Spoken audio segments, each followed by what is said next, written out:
अल्लाह ताला भी दुरूद पढ़ते हैं। इसलिए हमारी ज़बान में दुरूद हर वक्त चलते रहना चाहिए। इसमें तो कोई खर्चा नहीं, इसमें आपको कोई अलग से टाइम भी नहीं निकालना, इसमें कोई दिन मुकर्रर भी नहीं करना है। अल्लाह की दी हुई जिंदगी है, इस जिंदगी में से जितनी हो सके ज्यादा से ज्यादा वापस अल्लाह को लौटा, वही कामयाब हिस्सा। फिर एक जगह कलाम पाक में है, उठे बैठे लेटे हर वक्त अल्लाह का जिक्र करते हो।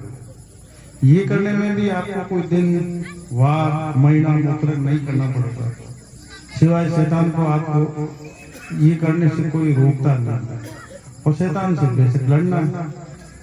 तो इस मजमे में आधे से ज्यादा दीन के मामला में बहुत ज्यादा जानकार है।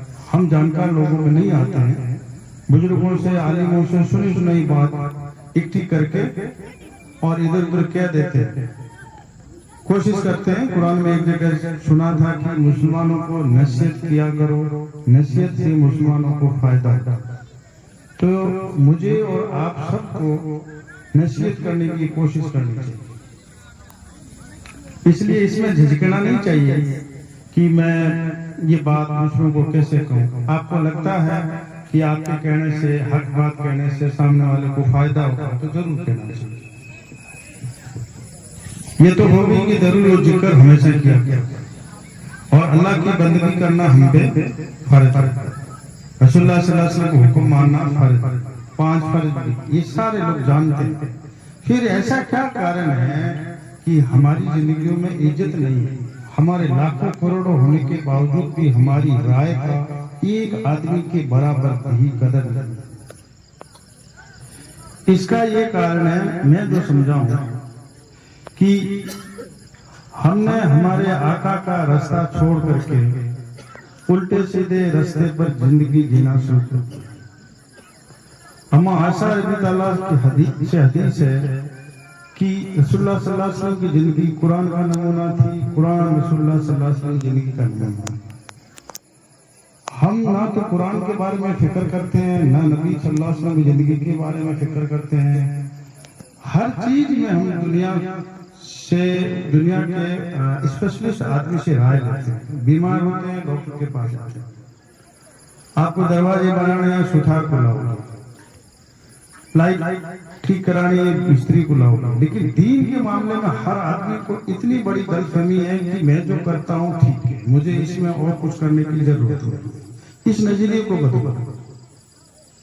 दीन सिर्फ इतना नहीं है कि नमाज रोजा हज ज़कात कलमा, ये एक दीन का हिस्सा है, जो पहला हिस्सा है, ये जरूरी हिस्सा है। लेकिन दीन इससे भी आगे है। हमारे सामाजिक मामलों में, हमारे कमाने खाने के मामले में, हमारे रहने के मामले में, दूसरों के साथ व्यवहार करने के मामले में जो तरीका रसूलुल्लाह सल्लल्लाहु अलैहि वसल्लम बताया है, उस तरीके पर वो काम करना भी दीन है। नमाज पढ़ के, हज करके और ये 5 फर्ज पूरे करके और उसके बाद आप बाकी तरीके की जिंदगी गैरों के तरीके से जियो तो ये गुनाह है, दीन से बगावत। मैंने एक बुजुर्ग की तकरीर सुनी थी, उसमें उन्होंने दीन के बड़े बड़े 5 हिस्से बताए। एक तो मजहब, जिसको हम पूरा पूरा दीन समझ के बैठे हैं, इसको उन बुजुर्गों ने कहा ये मजहब है। दूसरा है सामाजिक मामले, तीसरा है राजनीतिक मामले, चौथा है आर्थिक मामला। तो इन सबको साथ लेके चलेंगे, रसूलुल्लाह सल्लल्लाहु अलैहि वसल्लम के बताए तरीके पे चलेंगे, तब हमें इज्जत मिलेगी। अब मैं वो 5 चीजें बताता हूँ। मजहब तो हो गया, सबको पता है नमाज पढ़नी फर्ज है, ये बात अलग है, बहुत कम पढ़ते हैं।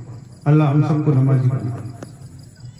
सबको पता है रोजा फर्ज है, अल्लाह ताला हम सबको सही सही रोजे रखने की तौफीक दे।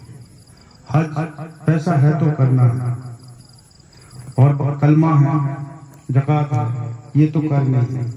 अब सामाजिक मामले और आर्थिक मामले की बात करें। समाज कहाँ डूब रहा है? आर्थिक मामले, कमाने खाने के मामले। हदीस है फजर नमाज पढ़ करके हलाल रिज़्क़ की तलाश में लग जाता। ये एक आदमी के लिए नहीं है, घर के सारे बालिग मर्दों के लिए ये अल्लाह के रसूल सल्लल्लाहु अलैहि वसल्लम का हुक्म है कि फजर नमाज पढ़ के अपने अपने धंधे में लगना।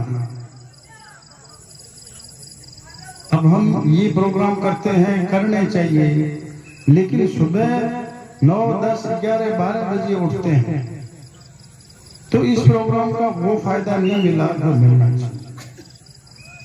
फजर पढ़ के काम पे जो लगते हैं, उनके घर की बच्चियां, उनके घर की माएँ, उनके घर की जो मस्तूरात है, उनको घर चलाने के लिए, कमाने के लिए फेमिन नहीं जाना पड़ता।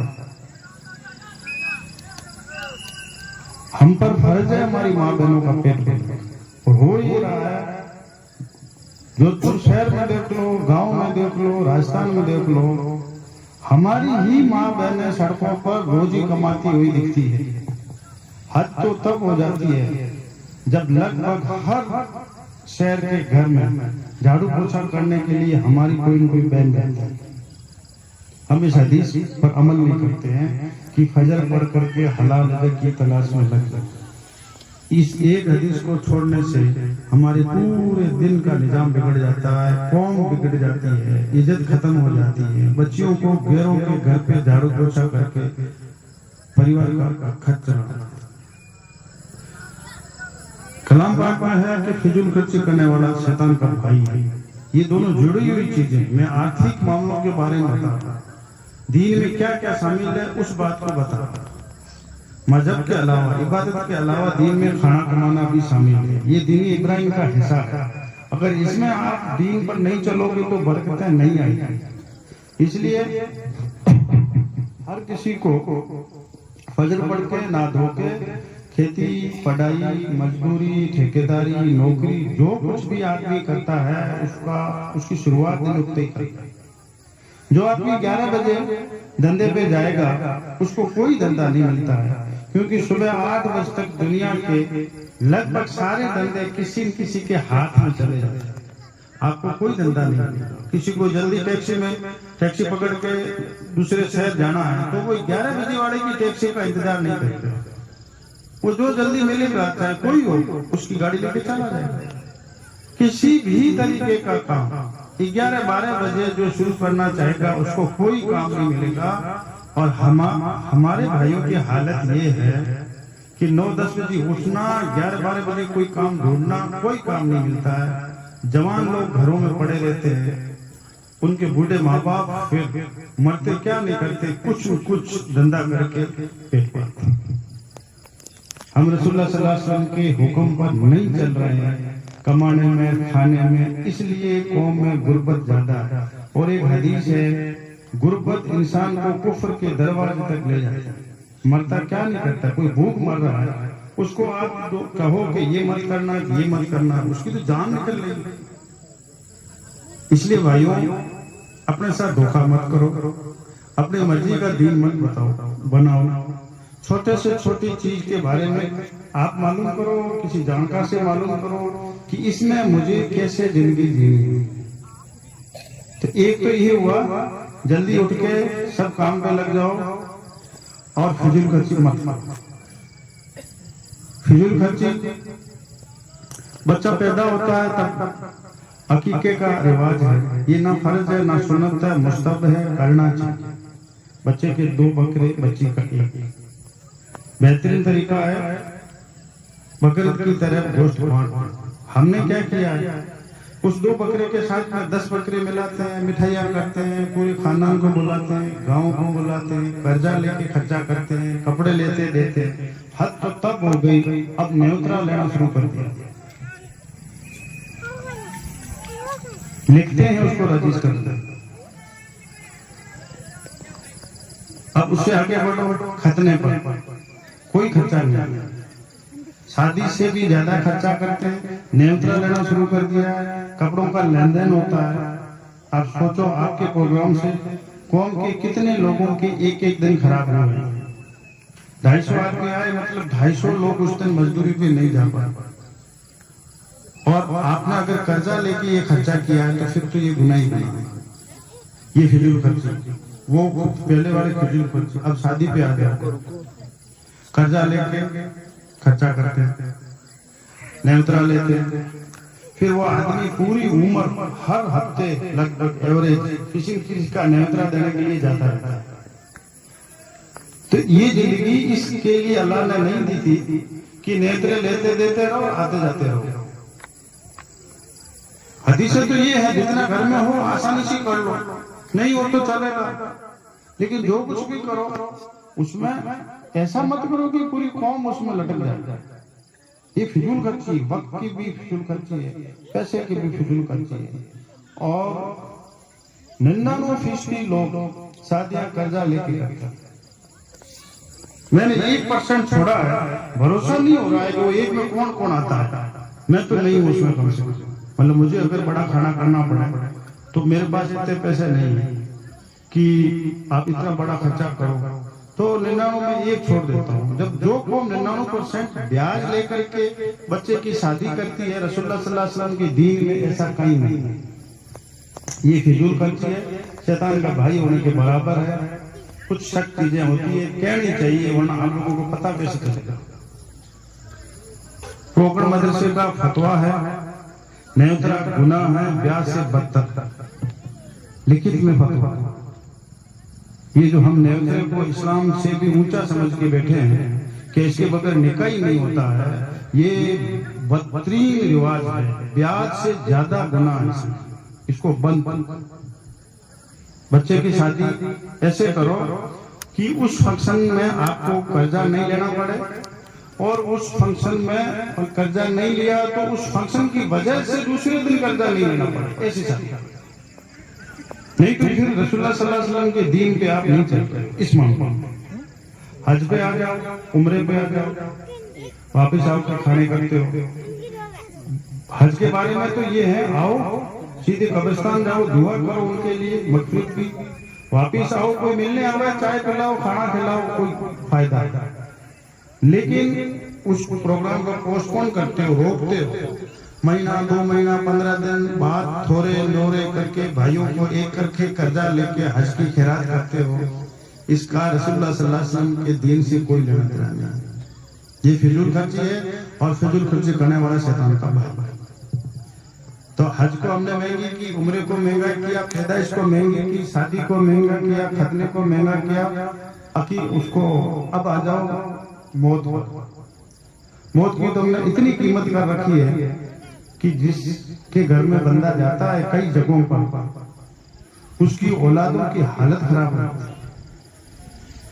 मैं घूमता रहता हूँ, मेरी कौम में कई जगह मैयत पड़ी रहती है और बकरे कटने शुरू होते हैं कि अभी वापस आ जाएंगे, खाना तैयार नहीं होगा, 3 दिन तक उस घर का पानी नहीं पिएंगे, लेकिन उस घर का दामाद बकरे काट के हलवा बना के लोगों को खाना खिलाएगा, कोई मना नहीं करता। ये कौन सा इस्लाम है? कोई दूर दराज का आदमी है, पड़ोसी, उसको दाल रोटी खिला दे, गुनाह नहीं है, लेकिन रस्म बना ली। रसूलुल्लाह सल्लल्लाहु अलैहि वसल्लम कर्जदार की नमाज तब तक नहीं पढ़ाते थे, जनाजा नमाज, जब तक कि उसके कर्जे को कोई चुका नहीं देता था, वोट नहीं लेता था। और वो जो खर्चा शुरू होता है मस्जिद के फौरन बाद, वो कर्जा लेके ही किया जाता है। वो जो मैं 99% कह रहा था, यहाँ 100% कर्जा लेके करते हैं। और शादी वाले में दबाव नहीं है, ये जहाँ रिवाज है, गमी वाले खाने में इतना दबाव है, इंसान गरीब से गरीब ही सोचता है कि जान दे के भी ये रस्म हो जाए, नहीं तो माँ बाप दोबारा नहीं मरेंगे और भाई बोलने नहीं देंगे कि तेने खिलाया कुछ नहीं। और हम फिर रसूलुल्लाह सल्लल्लाहु अलैहि वसल्लम की उम्मती होने का दम भरते हैं। मौत की दावत हराम है, हर हाल में हराम है, चाहे कोई सा फिरका, कोई सा मुल्क हो, मौत की दावत को कोई जायज नहीं ठहरा सकता। सारे आलिम जोर जोर से कह चुके हैं, हर फिरके के आलिम कह चुके हैं कि मौत की दावत जायज नहीं। फिर भी हम करते हैं। आपके इलाके में कम होगी, अल्लाह का शुक्र है, लेकिन मैं 5-6 जिलों में जाता हूँ। कुछ जगहों पर तो ऐसा है कि 700-700 जमीनें थी बीघा, अब 20-20 बीघा जमीनें रही है। इस रस्म में जमीनें बिक गई लोगों। इसलिए फिजूल खर्ची से बचो और फजर पढ़ के हलाल रिज़्क़ की तलाश में लग। एक हिस्सा हो गया।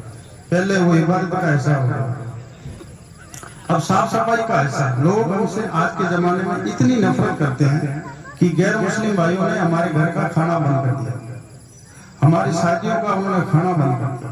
आपका कितना ही खास आदमी है, हाथ जोड़ के लिफाफा दे के चला जाता है। आपने कभी गौर किया कि इस इतने नबियों के सरदार की उम्मत के साथ ऐसा क्यों हो रहा है? कलाम पाक में 3 डायरेक्ट आयतें हैं। पाकिस्तानी आधा ईमान है, साफ सुथरे रहने वाले को, तौबा करने वाले को अल्लाह दोस्त रखता है। ये दूसरी आयत है। पाकिस्तानी आधा ईमान है, साफ सुथरा रहने वाले को, तौबा करने वाला अल्लाह दोस्त रखता है। और तीसरी आयत है, जब तुम नमाज के लिए खड़े हो तो सच धज लिया। तो इसका मतलब ये हुआ हमारे घर साफ होने चाहिए, हमारे चेहरे साफ होने चाहिए, हमारे कपड़े साफ होने चाहिए, हमारा हर सिस्टम साफ सुथरा होना चाहिए। और ईमानदारी से दिल पे हाथ रख के सोच लो, हमारे घरों में पानी हमारे अलावा हमारे जैसे ही भाई पी सकते हैं, दूसरा आदमी कुछ जगह तो अगर वो देख लेना अंदर का सिस्टम उल्टी हो जाओ। ये किस दुश्मन की साजिश है कि घर के बर्तन मत धोना, कपड़े मत धोना, अपना चेहरा मत धोना। आप सल्लल्लाहु अलैहि वसल्लम सोते थे, 10 चीजें पास में होती थी, ज्यादातर साफ सफाई की थी।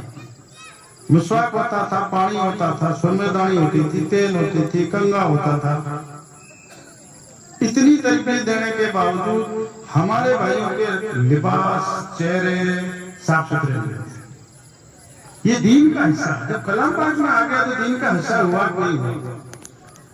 तो साफ सफाई रखो, इससे इज्जत मिलेगी, बरकतें। कमाई का आ गया, साफ सफाई का आ गया। अब सरकारी मामले में हम पिछड़ रहे हैं। क्यों पिछड़ रहे हैं? क्योंकि रसूलुल्लाह सल्लल्लाहु अलैहि वसल्लम की सुन्नतों से हमें कोई लेना देना नहीं। हम मानते तो हैं सब चीजें, लेकिन करते नहीं। आप सल्लल्लाहु अलैहि वसल्लम हाकिम थे, हिजरत के बाद आपने वो हुकूमत कायम की। वो हुकूमत इतनी बरकती हुई कि दुनिया पर छा गई। आप सल्लल्लाहु अलैहि वसल्लम जनरल थे, जज थे, टीचर थे, एडमिनिस्ट्रेटर थे, सब निजाम के हेड थे। तो उसके उम्मती को पहली कोशिश तो ये करनी चाहिए कि पढ़ लिख कर कुछ भी करके हुकूमत का हिस्सा बनना चाहिए। ये सुन्नत है। हमारी हर पढ़ाई लिखाई में इस सुन्नत तक पहुंचने की हमारे अंदर जबरदस्त इच्छा होनी चाहिए। हुकूमत में जब तक हिस्सा नहीं लोगे तब तक इज्जत नहीं मिलेगी। थोड़ा बहुत भी किसी ने पढ़ा है आप भाइयों में से, तो मक्का फतेह, अगर मदीना में हुकूमत कायम नहीं होती तो मक्का फतेह हमारी अकल से ऐसे नहीं होता। फौज होती नहीं, वहां कोई सिस्टम होता नहीं, तो मक्के वाले कैसे हथियार डाल देते? हुकूमत कायम की, हुकूमत को मजबूत की, हर तरीके से मजबूत की, तब निजाम ऐसा बना कि मक्के वालों को लगा कि अब खैर हो जाएंगे, अपने पास कुछ नहीं। इसलिए आप में से हर इंसान ये सोचे कि आपका बच्चा हाकी बनने की कोशिश जरूर करे। कुरान कहता है इंसान को वही मिलता है जिसकी वो कोशिश करता है। अब सब हुकूमत में तो आएंगे नहीं, तो फिर हमारे आका ने तिजारत की थी। आप अपने बच्चों को ऐसे इल्म दो कि वो तिजारत कर सके। एक हदीस है, धरती पर रिज़्क के 10 हिस्से हैं जिसमें 9 हिस्से सिर्फ तिजारत में होते हैं। हमने ये सोच लिया कि तिजारत इस्लाम का काम ही नहीं। ये ऐसा क्यों सोचते हो? आपका 400 घर का गांव और माल खरीदने आप बड़ौदा जाते हो, ये बगावत नहीं दीन से? कभी सोचा कि रसूलुल्लाह सल्लल्लाहु अलैहि वसल्लम ने जो किया वो आप करो? तिजारत की थी। हर गांव में अच्छे से अच्छे तिजारत वाले आदमी पैदा करो, हर कोई तिजारत करे। हजरत अब्दुर्रहमान बिन औफ रज़ियल्लाहु ताला बड़े ताजिर थे। उनसे किसी ने पूछा तिजारत के लिए आप क्या करते हो? उन्होंने कहा माल उधार खरीदना नहीं, माल उधार बेचना नहीं, और माल का ऐब नहीं छिपाना, और स्टॉक नहीं करना। आप में से हर कोई बड़े से बड़ा ताजिर बन सकता है अगर फजर पढ़ के उस धंधे में लग जाए। 1 किलो पनीर से तिजारत शुरू की थी हजरत अब्दुर्रहमान बिन औफ रज़ियल्लाहु ताला ने। उनकी दौलत की गिनती लगाओ, हिसाब लगाओ, तो आज तक उनके जितना मालदार व्यापारी नहीं हुआ। फिर भी आप तिजारत से दूर हो, आपके बच्चे तिजारत से दूर हैं और कह रहे हो कि रसूलुल्लाह सल्लल्लाहु अलैहि वसल्लम के सच्चे आशिक हैं। नहीं, ये बगावत है दीन से कि दीन के रास्ते पे नहीं चलना, दूसरों के रास्ते पे चलना, कर्जा लेकर के सारे खेल करना, ये कौन सा दीन है? अब सामाजिक मामले पे आ गया। सामाजिक मामले हम दीन के नहीं चलाते। कलाम पाक में तुम्हारे माँ बाप तुम्हारे सामने बूढ़े हो जाते हैं, वो कुछ भी कहे तुम्हें होश तक नहीं करता। एक इंसान पर 4 हस्तियों को खुश रखना फर्ज है। अल्लाह रसूल सल्लल्लाहु अलैहि वसल्लम, माँ और बाप। माँ और बाप खुश नहीं है तो मेरी छोटी सी जो समझ अल्लाह ने मुझे जैसे भी दी है, अल्लाह ताला खुश नहीं होगा, रसूलुल्लाह सल्लल्लाहु अलैहि वसल्लम खुश नहीं होंगे। सर्वे कर लो कितने लोगों की औलादें फरमा बरदार है। तो जब माँ बाप की मुंह से बदुआ तो नहीं देंगे वो, लेकिन दिल से तो निकल ही जाती है ना, फिर अल्लाह तो दे के रहा है। हमारे गैर मुस्लिम भाइयों के बच्चे घर से जब निकलते हैं अपने अपने माँ बाप के पांव छू के निकलते, दुआ हो गई उनकी। और हमारे घरों के बच्चे वो अब इस जमाने में खुशकिस्मत है जिसकी औलाद है उनके कहने में। अगर इस पर आधा घंटा कोई बोलना शुरू कर देना, ये मजमा चीखे मार मार के रोना शुरू कर दें, इनकी औलादों का ये हाल।